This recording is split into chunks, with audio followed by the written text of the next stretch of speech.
മകനെ, കൃഷ്ണനെ മാത്രം നമ്പിയിട്ട് കാര്യമില്ല. മുസ്ലിം വോട്ടാ പ്രധാനം.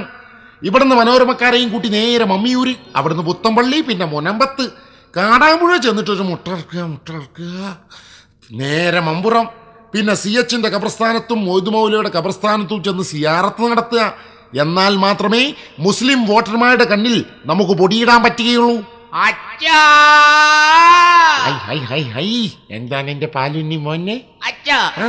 എന്താണ് ഈ സിയാറത്ത്? ഓ എന്റെ അമ്പല വേട്ടുവനെ, നീ കബറിന്റെ അടുത്ത് ചെല്ലുക, കൈ രണ്ടും ഉയർത്തി ചുണ്ടുകൊണ്ട് എന്നാക്കുക. അപ്പം പത്രക്കാർ ക്ലിക്കിങ് എന്ന് പറഞ്ഞ് നിന്റെ ഫോട്ടോ എടുക്കും. നാളത്തെ മനോരമയിൽ നിന്റെ ഫോട്ടോ വരും. മുസ്ലിങ്ങൾ നിനക്ക് വോട്ടും ചെയ്യും. പൊന്നാരൻ്റെ വാസുവോ, മുരളിയൊക്കെ പോയിട്ട് കബറിങ്ങൽ സിയാറത്ത് നടത്ത്. എവിടെ 10 വോട്ട് കിട്ടും അവിടെയൊക്കെ പോയിട്ട് മുരളിയൊക്കെ ഇറങ്ങി. ഇതൊക്കെ നിങ്ങളെ UDF നടക്കുള്ളൂട്ടാ. എല്ലോ കുഞ്ഞാപ്പുവോ, എൻ്റെ മുസ്ലിം ലീഗിൻ്റെ സാഹിബുമാരാണല്ലോ ഈ മുരളിനെ സകല ഖബർസ്ഥാനിലും കൊണ്ടുപോയിട്ട് സിയാറത്ത് നടത്തിയത്. ബമ്പക്ക എന്തായാലും ഇവർ രണ്ടാളും ജയിച്ചില്ലേ? ഓൻ്റെ കുഞ്ഞാപ്പു, അനക്ക് വേറെ പ്രശ്നമൊന്നുമില്ലല്ലടാ. 2 സീറ്റല്ലേ ഉള്ളൂ. പ്രശ്നം ഇല്ലാഞ്ഞിട്ടല്ല, സ്ഥാനാർത്ഥി പ്രശ്നം. പിന്നെ ഞങ്ങൾ ആരും അതങ്ങോട്ട് കാര്യമാക്കാറില്ല ബാവാക്ക. തെരഞ്ഞെടുപ്പ് തുടങ്ങിയ കാലം തൊട്ടുള്ള പ്രശ്നമാണ്. ലീഗിൻ്റെ എല്ലാ പ്രവർത്തനവും നടത്തി അതിനെ നിലനിർത്താൻ ഒരു കൂട്ടരും, MP ആകാനും സ്ഥാനമാനങ്ങൾ കൈവശപ്പെടുത്താൻ വേറൊരു കൂട്ടരും. പിന്നെ എന്ത് പ്രശ്നം ഉണ്ടായാലും തക്തമായ സമയത്ത് യുക്തമായ തീരുമാനമെടുത്ത് ഞങ്ങളെ പ്രസിഡന്റ് അങ്ങോട്ട് ഇടപെട്ട് മസ്ലിയത്താക്കും. ഓൻ്റെ കുഞ്ഞാപ്പോ, എൻ്റെ പാർട്ടിൻ്റെ ഉള്ളിൽ മസ്ലിയത്താകും, പക്ഷെ ജനങ്ങൾ ഹലാക്കിലാവും. എടാ, ഒരു പാസ്പോർട്ടിൻ്റെ കാര്യത്തിന് പോലും MP മാരെ കിട്ടാനില്ല നമ്മുടെ നാട്ടിൽ. വികസനം പോകട്ടെ, ഒരു കാര്യത്തിന് ചെന്ന് നോക്കിയാൽ എന്താ സ്ഥിതി? ഒരാൾ ഐക്യരാഷ്ട്രസഭയെ കിടന്നിട്ട് ഇങ്ങനെ ഗർജിക്കുക. ഛർദിക്കലടാ, അവിടെ കിടന്നിട്ട് ഗർജിക്കുക. ഇന്ത്യയിലെ മുസ്ലിങ്ങൾക്ക് വലിയ പൗസാക്കാണ്, നല്ല കോശിയാണ്. പിന്നെ മറ്റാള് വന്ന് പോയാ പോയി. ദിൽ തോ പാഗൽ ഹേ, ഏക് ആദ്മി ബോംബെ വാലാ ഹേ. പിന്നെ ഒന്നുള്ളത് മദീനയിലേക്കുള്ള പാദ്യം തേടി ഇങ്ങനെ നടക്കുക.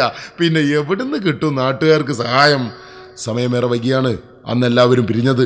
എന്നാൽ കോൺഗ്രസിന്റെ വാസു UDF മുന്നിലെന്ന വാർത്തയിൽ മനസ്സ് തണുത്ത് പതിവിലും കൂടുതൽ അകത്താക്കിയാണ് വീട്ടിലേക്ക് പോയത്. പിറ്റേ ദിവസം LDFന് 9 സീറ്റ് ലഭിച്ച വാർത്തയുമായിട്ടാണ് പതിവിലും നേരത്തെ എല്ലാവരും കടയിലെത്തിയത്. വാസുവിനെ മാത്രം അവിടെ കാണാനില്ല. എടാ, നമ്മളെ വാസു ഇവിടെ ഇന്ന്? അല്ലെങ്കിൽ ഞാൻ സുബൈക്ക് വീട് ഓർക്കുമ്പോ എന്റെ നിറപ്പലക എടുത്ത് വെച്ചാലോ ഓന. ഇന്ന് വാസുവിനെ അങ്ങോട്ട് കാണാനില്ലല്ലോ അല്ലേ? നിങ്ങളെ സ്വന്തക്കാരനാണല്ലോ, എവിടെ മുതല്? ബാബക്ക, വാസു ഇന്ന് ചിലപ്പോ അമർത്തി മിനിങ്ങി കാണും. കാരണം ഇന്നലെ TV-യിൽ ഓന്റെ നേതാവ് തെന്നല ബാലകൃഷ്ണപിള്ളന്റെ പടായി കേട്ട് ഉറങ്ങിയതാ. UDFന് ഒരു 10-18 സീറ്റ് കിട്ടുമെന്ന്. ഇപ്പം തല തിരിഞ്ഞ വിവരമൊന്നും ഓൻ അറിഞ്ഞിട്ടുണ്ടാവില്ല.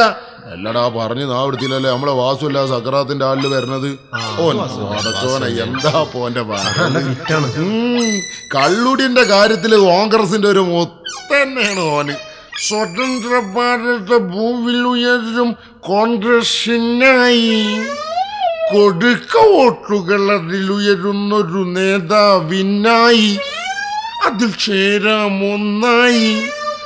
മഹാത്മാഗാന്ധിജി, നെഹ്റുജി, പട്ടേൽ, ആസാദൊന്നായി. മരിക്കോളം ത്യാഗം ചെയ്തവർ ഈ നാടിനായി. ഈ കോൺഗ്രസിലൊന്നായി, അതിൽ ചേരാമൊന്നായി. അല്ലട വാസു, അങ്ങനത്തെ കോൺഗ്രസ് ഇപ്പൊ ഉണ്ടാ? ആ കോൺഗ്രസ് ഉണ്ടെന്ന് ഇപ്പൊ നിങ്ങൾക്ക് മനസ്സിലായില്ലേ മക്കക്ക? അതല്ലെന്ന് ഞങ്ങള് ജയിച്ചത്, നിങ്ങൾ തോറ്റമ്പില്ലേ? ഓന്റെ വാസുവോ, ഇത് ഇന്നലത്തെ വാർത്ത കണ്ടുപോയതല്ലേ? ഇന്നത്തെ സത്യം ഒന്നും ഇപ്പൊ അറിഞ്ഞിട്ടില്ലല്ല. അതിപ്പോ ഇന്നത്തത് പറഞ്ഞ എന്റെ തലയിലും കേറൂല. അതാണ് ഇപ്പൊ എന്റെ അവസ്ഥ.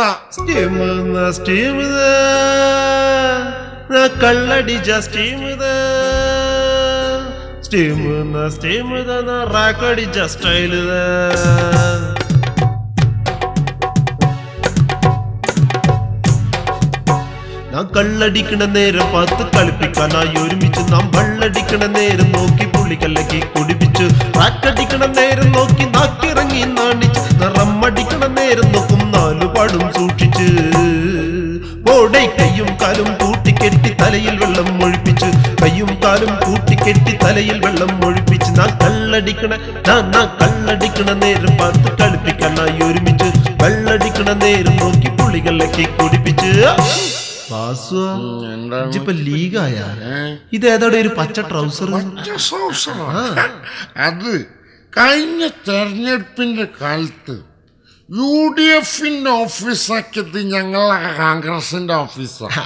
അപ്പൊ ഈ മുസ്ലിം ലീഗിന്റെ കുഞ്ഞാപ്പ് കൊണ്ടിട്ട് അവിടെ ഒരു പച്ചക്കൊടി എത്തി. തെരഞ്ഞെടുപ്പ് കഴിഞ്ഞ് ഓൻ അയച്ചുകൊണ്ടോകൂന്ന് നമ്മൾ കുറേ നോക്കി. ഓൻ അയച്ചോണ്ടേയില്ല. ഞാനതെടുത്തിട്ടൊരു സംസാരം അടിച്ചതാണ്. രജ തോറ്റം വിറ്റു നാട്ടുകാരിക്കാൻ എനിക്ക് ഉളുപ്പില്ലേ? പോ മോനെ വാസുവോ, പോ പോ പോ പോ പോ. കാള വിറ്റെന്ന് പറയുമ്പോ കയറെടുക്കണം. എന്റെ നേതാക്കന്മാരെ വർത്തമാനം കേട്ടിട്ട് വെറുതെ ചിന്നോട് വീമ്പളക്കണ്ട. വാസുവോ, കണ്ണൂർ LDF പിടിച്ച്.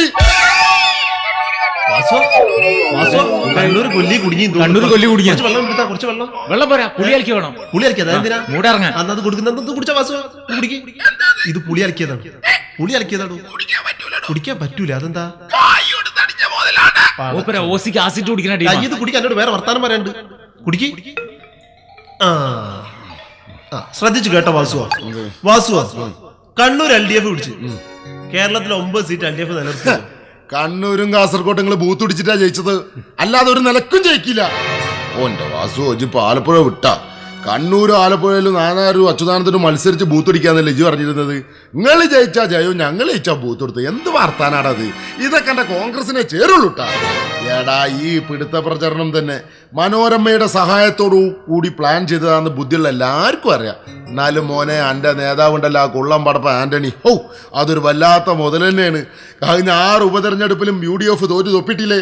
ആ നിലക്ക് സമാധാനപരമായ അന്തരീക്ഷത്തിൽ തെരഞ്ഞെടുപ്പ് നടന്നാൽ പച്ച തൊടൂലാന്ന് മനസ്സിലാക്കിയ ആന്റണി നടത്തിയ പ്രസ്താവന മോനെ മനസ്സാക്ഷിയുള്ളവർക്ക് ചിന്തിക്കാൻ കഴിയാത്തതാ. അതെന്താ? അതെനിക്ക് ഞാൻ പറഞ്ഞ രാജു കേട്ടോ. കണ്ണൂരിൽ കലഹമുയർന്നല്ലോ കർത്താവേ, കാര്യങ്ങൾ വഷളായി തീർന്നല്ലോ. വോട്ടിന്റെ നാളുമെടുത്തല്ലോ. അയ്യോ, കരസൈനികർ തന്നെ വേണല്ലോ. അമ്പമ്പോ, തോറ്റുപോകും, കാറ്റുപോകും. തല്ലു തകരാറില്ലാതെ തിരഞ്ഞെടുപ്പ് നടന്നുപോയാൽ കണ്ണൂരിൽ കലഹമുയർന്നല്ലോ. കർത്താവേ, കാര്യങ്ങൾ വഷളായി തീർന്നല്ലോ.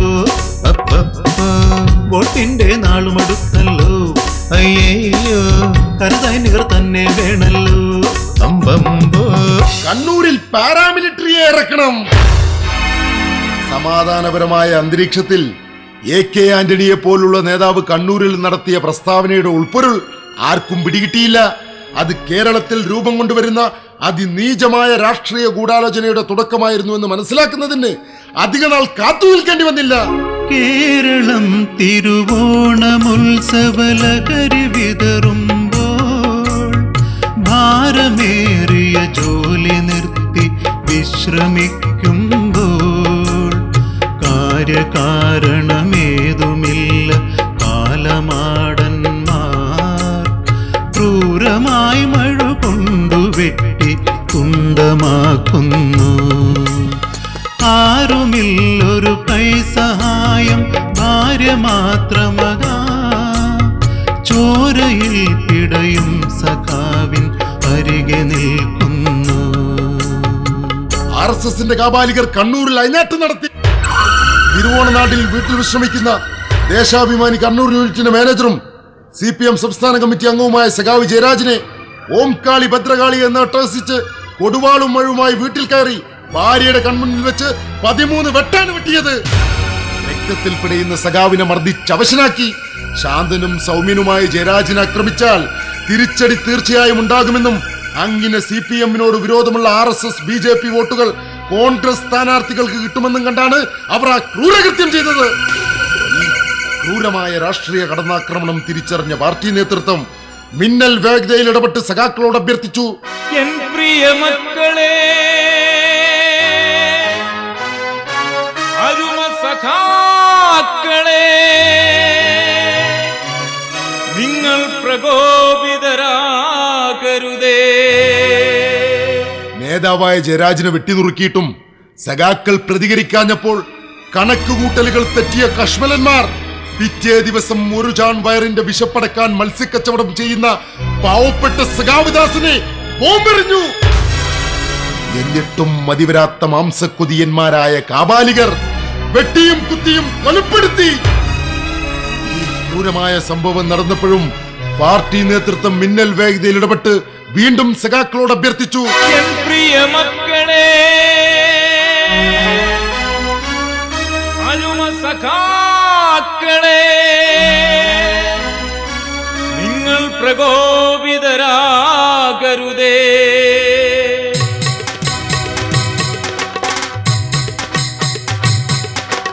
എൻ പ്രിയ മക്കളെ, എരുമ സഖാക്കളെ, നിങ്ങൾ പ്രകോപിതരാകരുതേ. എൻ പ്രിയ മക്കളെ, എരുമ സഖാക്കളെ, നിങ്ങൾ പ്രകോപിതരാകരുതേ. നിങ്ങൾ പ്രകോപിതരായി പ്രതികാരം ചെയ്യാൻ തുനിക്കുകയാണ് ആ ദുഷ്ടന്മാർ. നിങ്ങൾ പ്രകോപിതരായി പ്രതികാരം ചെയ്യാൻ തുനിക്കുകയാണ് ആ ദുഷ്ടന്മാർ. കയ്യൂർ, കരിവള്ളൂർ, കാവും, പയോഞ്ചിയം, പുതുപറമ്പിൽ, തലശ്ശേരിയിൽ. കയ്യൂർ, കരിവള്ളൂർ, കാവും, പയോഞ്ചിയം, പുതുപറമ്പിൽ, തലശ്ശേരിയിൽ നിരവധി ചോരച്ചാൽ നീന്തിക്കയറിയോർ ധീരരാം നിങ്ങളുടെ മുൻമുറക്കാർ. നിരവധി ചോരച്ചാൽ നീന്തിക്കയറിയോർ ധീരരാം നിങ്ങളുടെ മുൻമുറക്കാർ. ഒട്ടനവധി വീടുകൾ അഗ്നിക്കിരയാക്കി, ഒരുപാട് പേരെ ആക്രമിച്ചു പരിക്കേൽപ്പിച്ചു. എത്രയെത്ര അമ്മമാർക്ക് സ്വന്തം കൺമുൻപിൽ വെച്ച് തന്റെ മക്കൾ കൊലക്കത്തിക്കിരയായി. ഭാര്യമാർക്ക് ഭർത്താക്കന്മാരെ നഷ്ടപ്പെട്ടു. ഒരുപാട് കുഞ്ഞുങ്ങൾ അനാഥരായി. സ്വന്തം മക്കളും പാർട്ടി സഖാക്കളും പിടഞ്ഞു പിടഞ്ഞു മരിക്കുമ്പോ നേതാക്കളുടെ അഭ്യർത്ഥന അക്ഷരം പ്രതി അനുസരിച്ച് വേദന കടിച്ചു പിടിച്ചു സഹിക്കാൻ ഉയർന്ന കമ്മ്യൂണിസ്റ്റ് ബോധമുള്ള കണ്ണൂരിലെ സഖാക്കൾക്കല്ലാതെ മറ്റാർക്ക് കഴിയും? നിരപരാധികളായ സഖാക്കളെ ബോംബെറിഞ്ഞും വെട്ടിയും കൊലപ്പെടുത്തിയും RSS BJP കാബാലികർ ഉറഞ്ഞു തുള്ളുമ്പോൾ അതെല്ലാം മൂടിവെച്ച് മറുഭാഗത്തെ പ്രശ്നങ്ങൾ ഉയർത്തിക്കാണിച്ച് കൊലയാളികൾക്ക് വെള്ളപൂശാനാണ് മനോരമാധി പത്രമാധ്യമങ്ങളും TV അടക്കമുള്ള ഇലക്ട്രോണിക് മാധ്യമങ്ങളും ശ്രമിച്ചത്. 2 ഗൺമാൻമാരുടെ അകമ്പടിയോടുകൂടി സ്കൂളിൽ പോകുന്ന ക്രിമിനൽ പുള്ളിയുടെ മരണത്തെ പർവ്വതീകരിച്ച് പ്രചരണം നടത്തിയ കള്ളപ്രചാരകർ. ശാന്തനും സൗമ്യനും സാംസ്കാരിക പ്രവർത്തകനുമായ സഖാവ് സുരേഷ് ബാബു എന്ന അധ്യാപകനെ പിഞ്ചു കുട്ടികളുടെ കൺമുൻപിൽ വെച്ച് വെട്ടിനുറുക്കിയ കാര്യം കണ്ടതേയില്ല. അക്രമത്തിന്റെ പേരിൽ CPM-നെതിരെ വാളോങ്ങി RSS-നെ വെള്ളപൂശുന്ന കള്ളപ്രചാരകർ ഒന്ന് മനസ്സിലാക്കണം. സമാധാനത്തിന്റെ അന്തരീക്ഷത്തിൽ കഴിയുന്ന കണ്ണൂരിന്റെ മണ്ണിൽ വീണ്ടും അക്രമത്തിന് തുടക്കമിട്ട് സഖാവ് സജീവനെ വെട്ടി കൊലപ്പെടുത്തി. 2 സഖാക്കളെ മൃഗീയമായി വെട്ടി പരിക്കേൽപ്പിച്ചു. ഇതെല്ലാം RSS-നെ വെള്ളപൂശുന്ന കോൺഗ്രസ് അടക്കമുള്ള പാർട്ടികൾ കണ്ടില്ലെന്നും കേട്ടില്ലെന്നും നടിക്കരുത്. കൊല്ലും കൊലയും നടത്തി കമ്മ്യൂണിസ്റ്റ് പ്രസ്ഥാനത്തെ തകർക്കാൻ കഴിയുമെന്ന് ധരിക്കുന്നത് ഉദിച്ചു വരുന്ന സൂര്യനെ പഴമുറം കൊണ്ട് തടുക്കാമെന്ന വിഡ്ഢികളുടെ സ്വപ്നം പോലെയാണ്. തടവറ തട്ടി തകർത്തു വരൂ, ശിലകൾ പിളർക്കുന്ന തീനാളമേ.